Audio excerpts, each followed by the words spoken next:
So Sue, you've got your customs brokers qualifications and you're working in industry. Paint a little picture around that because, my recollection, it was not very many women doing this. There were very few women. There were actually, until now there's a lot of female brokers, but when we started out and when I started out, there were not many women, and it was a very male-dominated profession. How many women would have finished up their qualifications as a broker when you went through the course? Oh, not many. Were you one of the only a few. one? Yeah. No, a few probably. You don't know how many pass. Yeah. The national exam, when we still had it, only had a 20% pass rate.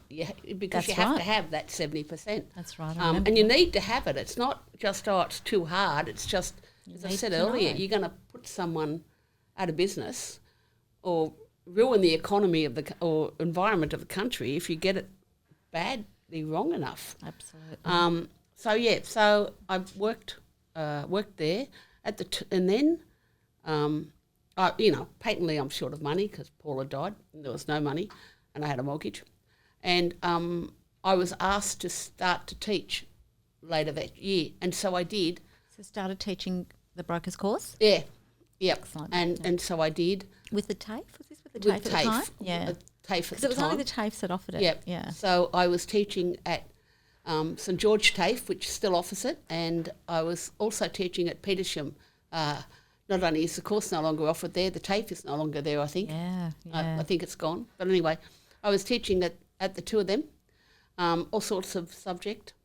I think there's about 15 odd units in the qualification. I forget. At the time, you had to do some basic commercial law and accounting. Yes, I remember that. Yeah. They've now been dropped, but that knowledge is probably still of benefit to anyone. Yeah. It is, particularly the law side, because our industry is becoming with a more and more a focus on the legislation. And if we get into a dispute with customs, we need to be able to reference it, don't you? Reference it, yeah. And as you know, we need to be able to say, I'm right, you're wrong. Section 154(1) price-related costs, work goods. Yeah. You need to be able to justify it, and to have a reasonable conversation about it. So it is very important, and that's why we need to do continuing professional development training every year. Yep. So we do 30 hours of CPD, and we do, it depends on quarantine, and X number of hours of quarantine, and they're mandatory if you want to have your licence. It's the only way to keep it. It's the only way to keep it. If you don't do it, then we are now called licensed customs broker, so they can't take away that customs broker title, but you're no longer licensed if you don't keep up your CPD and CBC.